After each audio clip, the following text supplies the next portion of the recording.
Hi viewers, இந்த video ரொம்பவே ஒரு முக்கியமான பதிவுக்காக தான், ஒரு ஹாப்பி நியூஸ்க்காக தான். என்ன அப்படின்னா, group 2, group 2A and group 4 எக்ஸாமுக்கான Tamil free test batch conduct பண்ண போகிறோம். ஓகேவா?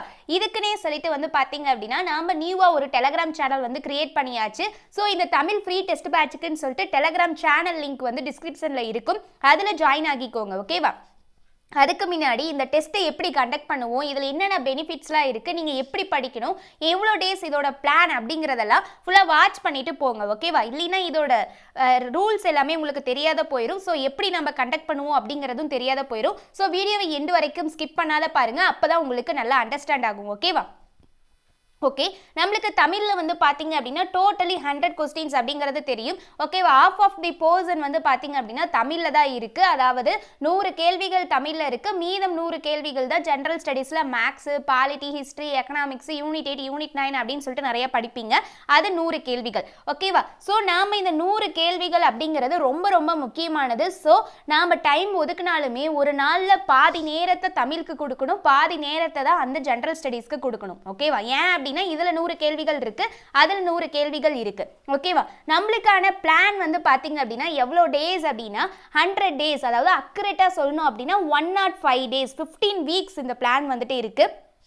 இதில் எப்படிலாம் இந்த டெஸ்ட் பேட்சில் இருக்க போகுது அப்படின்னா, நியூ புக் மட்டும் கிடையாது, new book plus old book ரெண்டுக்குமே சேர்ந்த டெஸ்ட் பேட்ச் தான். அதே மாதிரி எப்படி படிக்கணும், என்னைக்கு டெஸ்ட் இருக்கணும் அப்படின்னு சொல்லி அதுக்கு ஸ்கெடியூலே போட்டாச்சு. இந்த ஸ்கெடியூலை நான் டெலகிராம் சேனலில் சென்ட் பண்ணிடுவேன். நீங்கள் யூஸ் பண்ணிக்கோங்க. ஓகேவா? கரெக்டாக நம்மளுக்கு 105 டேஸ், அப்போ 100 டேஸ் அப்படின்னு எடுத்துக்கோங்க. இந்த 100 டேஸில் நம்ம என்ன பண்ண போகிறோம் அப்படின்னா, ஃபஸ்ட்டு 6ஆம் வகுப்புலேருந்து 10ஆம் வகுப்பு வரைக்கும், அதாவது நம்மளுக்கு 100%ல் 90% நம்ம கம்ப்ளீட் பண்ண போகிறோம். ஓகேவா? இந்த 100 நாட்கள்லேயே நம்ம 90%யே கம்ப்ளீட் பண்ண போகிறோம். இது ஓல்டு அண்ட் நியூ புக் ரெண்டுலேயுமே 6ஆம் வகுப்புலேருந்து 10ஆம் வகுப்பு வரைக்கும் கம்ப்ளீட் பண்ண போகிறோம். ஓகேவா? டெஸ்ட் அப்படிங்கிறது என்னைக்கு இருக்கும் அப்படின்னா, வீக்லி சண்டே இந்த டெஸ்ட் அப்படிங்கிறது கரெக்டாக ஷார்ப்பாக 10 o'clock கண்டக்ட் பண்ணுவோம். ஓகேவா? அதே மாதிரி ஏன் கொஞ்சம் ஃபாஸ்ட்டாகவே இந்த அனௌன்ஸ்மெண்ட்டை பிஃபோராகவே கொடுக்குறோம் அப்படின்னா, நிறைய பேர் கேட்டிருந்தாங்க, நம்மளுக்கு குரூப் 4க்கான ஃப்ரீ டெஸ்ட் பேட்ச் கண்டக்ட் பண்ணிக்கிட்டு இருக்கோம் இல்லையா, இதை கொஞ்சம் பிஃபோராகவே எங்களுக்கு வந்திருந்தது அப்படின்னா நாங்களும் ஜாயின் பண்ணியிருப்போம்.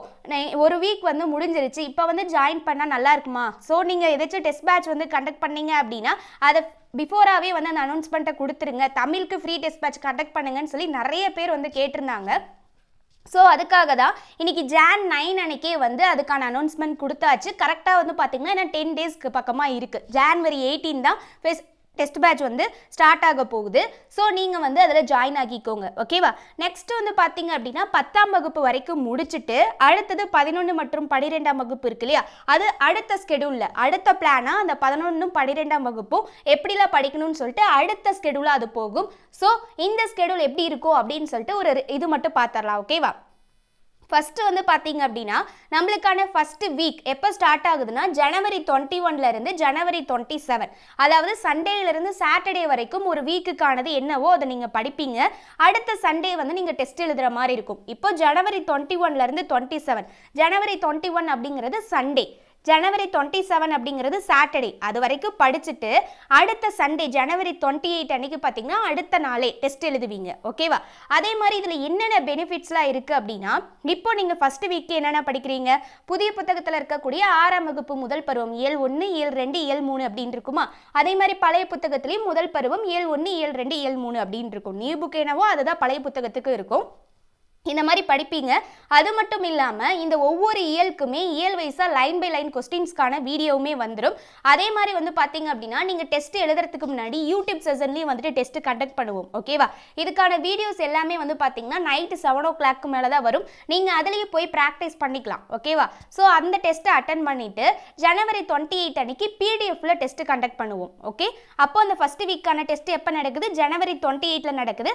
பிடிஎஃப்ல டெஸ்ட் நடக்கும். ஸோ அந்த பிடிஎஃப் வேணுங்க பிரிண்ட் அவுட் போட்டு வச்சுக்கலாம். அதில் நீங்கள் டெஸ்ட் எழுதி ப்ராக்டிஸ் பண்ணிக்கலாம். அதுக்கான OMR சீட்டையுமே நாம் சென்ட் பண்ணிடுவோம். OMR சீட்டில் தான் நீங்கள் டெஸ்ட் அட்டன் பண்ணி பார்க்கணும். ஓகேவா?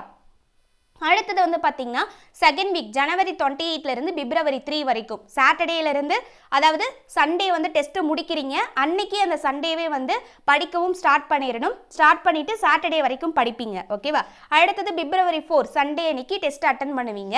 இதுக்கு வந்து பார்த்தீங்கன்னா 6ஆம் வகுப்பு 2ஆம் பருவம் புதிய புத்தகத்திலையும் பழைய புத்தகத்தில் 6ஆம் வகுப்பு 2ஆம் பருவமும். ஓகேவா? அடுத்தது தேர்ட் வீக்கில் வந்து பார்த்தீங்கன்னா அதே மாதிரி தான் சண்டே அன்னைக்கு டெஸ்ட் வந்துட்டு நடக்கும். சாட்டர்டே வரைக்கும் படிக்கணும். ஓகேவா? தேர்ட் வீக்குக்கான பிளான் வந்து பார்த்தீங்கன்னா புதிய புத்தகம் 6ஆம் வகுப்பு 3ஆம் பருவமும் பழைய புத்தகத்தில் 6ஆம் வகுப்பு 3ஆம் பருவமும். ஓகேவா? அடுத்தது ஃபோர்த் வீக்கும் அதே பிளான் தான். 7ஆம் வகுப்பு முதல் பருவம் பழைய புத்தகத்தில் 7ஆம் வகுப்பு முதல் பருவம். ஓகேவா? முடிச்சுட்டு பிப்ரவரி 18 அன்னைக்கு டெஸ்ட் இருக்கும்.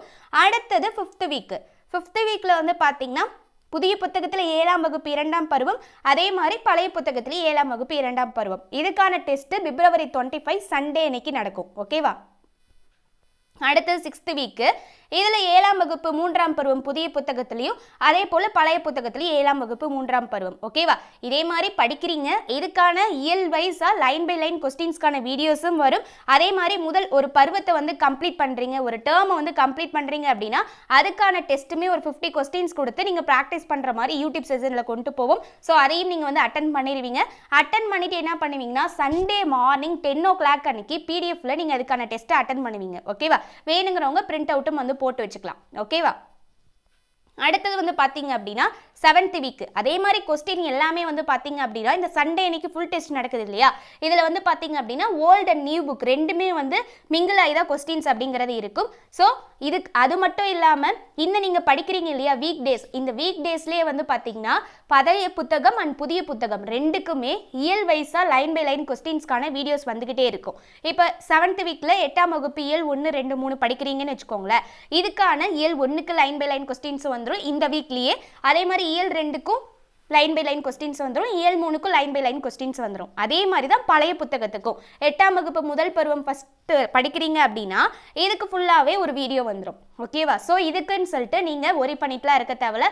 படிக்கிறீங்க, வந்து ப்ராக்டிஸ் பண்ணுறீங்க, அதே மாதிரி டெஸ்ட்டுமே யூடியூப் செஷனில் போடுறீங்க. போட்டுட்டு சண்டே அன்னைக்கு என்ன பண்ணுறீங்க பிடிஎஃப்ல ஃபுல் டெஸ்ட் அப்படிங்கிறத அட்டன் பண்ணுறீங்க. ஓகேவா? 8th வீக்கில் வந்து பார்த்தீங்க அப்படின்னா புதிய புத்தகம் 8ஆம் வகுப்பில் இயல் 4, இயல் 5, 6 முடிச்சிருவீங்க. பழைய புத்தகத்தில் 8ஆம் வகுப்பு 2ஆம் பருவம் முடிச்சிருவீங்க. அதுக்கான டெஸ்ட்டு மார்ச் 17 சண்டே அன்னைக்கு நடக்கும். அதே மாதிரி 9th வீக்கில் வந்து பார்த்தீங்கன்னா 8ஆம் வகுப்பு இயல் 7, 8, 9 புதிய புத்தகத்திலையும் பழைய புத்தகத்தில் 8ஆம் வகுப்பு 3ஆம் பருவம் ஃபுல்லாக முடிச்சிருவீங்க. அதுக்கான டெஸ்ட்டு மார்ச் 24 சண்டே அன்னைக்கு நடக்குது. ஓகேவா? அடுத்தது 10th வீக்கு. இது வந்து பார்த்தீங்க அப்படின்னா 9ஆம் வகுப்பு இயல் 1, 2, 3 புதிய புத்தகத்திலையும் பழைய புத்தகத்தில் 9ஆம் வகுப்பு முதல் பருவம் ஃபுல்லாக முடிச்சிருவீங்க. ஓகேவா? அடுத்தது 11th வீக்கு. இதில் புதிய புத்தகம் 9ஆம் வகுப்பு இயல் 4, 5, 6 முடிச்சுட்டு பழைய புத்தகத்தில் 9ஆம் வகுப்பு 2ஆம் பருவம் முடிச்சிருவீங்க. 12th வீக்கில் வந்து பார்த்தீங்கன்னா ரெண்டுக்குமே தேர்ட் டேர்ம் புதிய புத்தகத்தில் இயல் 7, 8, 9 9ஆம் வகுப்புலையும் பழைய புத்தகத்தில் 9ஆம் வகுப்பு 3ஆம் பருவம் முடிச்சிருவீங்க. ஓகேவா? அடுத்து சண்டே அன்னைக்கு டெஸ்ட் எழுதுவீங்க. 13th வீக் வந்து பார்த்தீங்கன்னா 10ஆம் வகுப்பு ஸ்டார்ட் ஆகுது. நீங்கள் கரெக்டாக வந்து கால்குலேஷன் பண்ணி பார்த்தீங்க அப்படின்னா ஒவ்வொரு ஸ்டாண்டர்டுக்குமே அதாவது 3 வாரம் அப்படிங்கிறது எடுத்திருக்கும். ஓகேவா? 3 பருவமாக வந்து பிரித்து ஒரு வாரத்துக்கு ஒரு பருவம், அடுத்த வாரத்துக்கு 2ஆம் பருவம், அடுத்த வாரத்துக்கு 3ஆம் பருவம் அப்படின்னு சொல்லிட்டு ஒரு ஸ்டாண்டர்டையே வந்து நம்ம 3ஆக வந்து பிரிச்சிருப்போம். ஸோ இப்படி பார்க்கும்போது 15 வாரம் வந்து நம்மளுக்கு கம்ப்ளீட் ஆகும். 105 டேஸ்லேயே நாம் எவ்வளோ கொஸ்டினுக்கு வந்து ப்ரிப்பேர் ஆகிடுவோம் அப்படின்னா கிட்டத்தட்ட 92லேருந்து 93 கொஸ்டின்ஸ் வரைக்கும் நாம் ப்ரிப்பேர் ஆகிடுவோம். ஓகேவா? சாலிடாக. ஓகேவா? ஏன் அப்படின்னா ப்ரீவியஸ் இயர் கொஸ்டின் தான் ஓல்டு புக்கில் இருந்து தான் எடுத்துக்க போகிறாங்க. ஸோ ஓல்டு புக் தான் நம்மளுக்கான ப்ரீவியஸ் இயர் கொஸ்டின். நம்ம ஓல்டு புக்கையும் கவர் பண்ணிடுவோம், நியூ புக்கையும் இந்த 100 டேஸ்லேயே நம்ம கம்ப்ளீட் பண்ணிடுவோம். ஓகேவா? அடுத்தது 11th and 12th சொல்லிட்டு நம்மளுக்கு வந்து ஜூன் மந்த் தான் எக்ஸாம் சொல்லியிருக்காங்க. ஓகேவா? குரூப் 4 குரூப் 2க்கு இன்னும் டைம் இருக்குது. ஆனால் அந்த ஜூன்லேயே வந்து குரூப் 4 வரப்போகிறது சான்ஸ் கிடையாது. ஓகேவா? ஸோ நம்மளுக்கு எப்படி பார்த்தாலும் அந்த எக்ஸாம் ஜூன் அப்படின்னு கணக்கு வச்சாலே நம்மளுக்கு இன்னும் 1.5 months நம்ம கையில் இருக்குது. ஸோ அந்த 11th and 12க்கு ஃபுல்லாக நம்ம கவர் பண்ண தேவையில்ல. அதை எப்படி படிக்கணும்னு சொல்லிட்டு அதுக்கு அடுத்த ஸ்கெடியூல் போட்டு நம்ம கொண்டு போகலாம். ஓகேவா? அந்த மீத இருக்கும் டேஸில் 11th and 12th ஃபுல்லாக கம்ப்ளீட்டாக நம்ம முடிச்சிடலாம். முடிச்சுட்டு நம்மளோட வேலை என்ன, ஈஸியாக படித்து முடிச்சுட்டு 97+ வாங்க போகிறோம். ஓகேவா? இதுதான் நம்மளோட டார்கெட். 13வது வாரத்தில் 10ஆம் வகுப்பில் இயல் 1, 2, 3 முடிஞ்சிடும் புதிய புத்தகத்தில். அதே மாதிரி பழைய புத்தகத்தில் இயல் 1, 2, 3. அடுத்தது 14வது வாரத்தில் பாருங்க, புதிய புத்தகத்தில் இயல் 4, 5 10ஆம் வகுப்பு 6 3 இயலும், அதே மாதிரி பழைய புத்தகத்தில் இயல் 4, 5 6. ஆனால் 15வது வாரத்தில் மட்டும் வந்து பார்த்தீங்கன்னா புதிய புத்தகத்தில் 10ஆம் வகுப்பு இயல் 7 8 9 இருக்கும், பழைய புத்தகத்தில் 10வது இயல் வரைக்கும் இருக்குது. ஸோ இதுவும் ஒரு இயலும் சேர்த்தி படிச்சிடணும். ஓகேவா? 15வது வாரத்தில். அடுத்தது வழக்கம் போல் சண்டே அன்னைக்கு டெஸ்ட்டு முடிச்சுட்டு நம்மளுக்கு இந்த 6ஆம் வகுப்புலேருந்து 10ஆம் வகுப்பு வரைக்கும் டெஸ்ட் வந்து எப்போ முடியுதுன்னு பார்த்தீங்கன்னா May 5 அன்னைக்கு கரெக்டாக நம்மளுக்கு முடியுது. ஓகேவா? அதே மாதிரி இந்த இயல் 10 இருக்கு இல்லையா, அது ரொம்பவே சின்னதாக தான் இருக்கும், ஒரு 2 பாடம் தான். ஸோ அதனால தான் இதையும் வந்து இதில் மிங்கிள் பண்ணி கொடுத்துருக்கேன். ஓகேவா? நிறைய பேருக்கு அது மட்டும் இல்லாமல் தோணலாம், ஏன் வீக்லி டெஸ்ட் வைக்கிறீங்க, ஒரு வீக்கே ஃபுல்லாக படிக்கிற மாதிரி இருக்குது அப்படின்னு சொல்லிட்டு. ஏன் அப்படின்னா இப்போ நம்ம ஜென்ரல் ஸ்டடீஸும் படிச்சாகணும். ஓகேவா? நம்மளுக்கு தமிழ் மட்டும் படிக்கிறது கிடையாது, அது மட்டும் இல்லாமல் ஜென்ரல் ஸ்டடீஸும் படிச்சாகணும். இப்போ ஒரு நாளில் வந்து 8 மணி நேரம் நீங்கள் டார்கெட் பண்ணி படிக்கிறீங்க அப்படின்னா அதில் 4 மணி நேரம் தமிழ் படிக்கணும், மீத 4 மணி நேரம் ஜென்ரல் ஸ்டடீஸ் படிக்கணும். அதில் மேக்ஸுக்கு வர ரொம்பவே ஃபோக்கஸ் பண்ணி ஆகணும். அதனால தான் இந்த மாதிரி வீக் டெஸ்ட்டாக இருக்குது. ஓகேவா? அதே மாதிரி குரூப் 4க்கான ஃப்ரீ டெஸ்ட் பேட்ச்க்கான டெலகிராம் லிங்க்குமே டிஸ்கிரிப்ஷனில் லிங்க் இருக்கும். அதுக்கு நீங்கள் ஜாயின் ஆகுறீங்க அப்படின்னா அதுக்குமே நீங்கள் ஜாயின் ஆகிக்கலாம். ஓகேவா? ஸோ அதில் வந்துட்டு குரூப் 4க்கு எப்படிலாம் வந்துட்டு டெஸ்ட் போகும் அப்படின்னு சொல்லி ஸ்கெடியூல் போட்டிருப்போம். அந்த டெலிகிராம் சேனலில் நீங்கள் ஜாயின் ஆகி பார்த்தீங்க அப்படின்னா உங்களுக்கு தெரியும். ஓகேவா? அந்த குரூப் 4 ஃப்ரீ டெஸ்ட் பேட்ச் அப்படிங்கிறது தமிழ், ஜென்ரல் ஸ்டடீஸ், மேக்ஸ் எல்லாமே கலந்ததாக இருக்கும். ஓகே, 180+ டார்கெட்டுக்கான அதுக்கான ஸ்கெடியூலும் போட்டு அதுக்கான டெஸ்ட் டேட்டுமே வந்து அனௌன்ஸ் பண்ணியிருப்போம். நீங்கள் அந்த டெலிகிராம் சேனலில் போய் ஜாயின் ஆனீங்க அப்படின்னா தெரியும். அதே மாதிரி அந்த குரூப் 4க்கான ஸ்கெடியூலுக்கான லிங்க்குமே நான் கொடுக்குறேன். யூடியூப்ல ஒரு வீடியோ போட்டிருப்போம், அந்த வீடியோவை நீங்கள் பார்த்துட்டு போய் ஜாயின் ஆகுங்க. அப்போ உங்களுக்கு நல்லாவே யூஸ்ஃபுல்லாக இருக்கும். ஓகேவா? இந்த வீடியோ பிடிச்சிருந்து அப்படின்னா லைக் பண்ணுங்கள், அதே மாதிரி உங்கள் ஃப்ரெண்ட்ஸ்க்கும் ஷேர் பண்ணுங்கள். நம்ம சேனலில் இது வரைக்கும் நீங்கள் என்ன சப்ஸ்கிரைப் பண்ணாத இருக்கீங்க அப்படின்னாலும் சப்ஸ்கிரைப் பண்ணி வச்சுக்கோங்க. ஈஸியாக நம்ம தமிழில் 97+ வாங்குகிறோம், இது மட்டும்தான் நம்ம டார்கெட். So don't worry. ஓகேவா? தேங்க்யூ.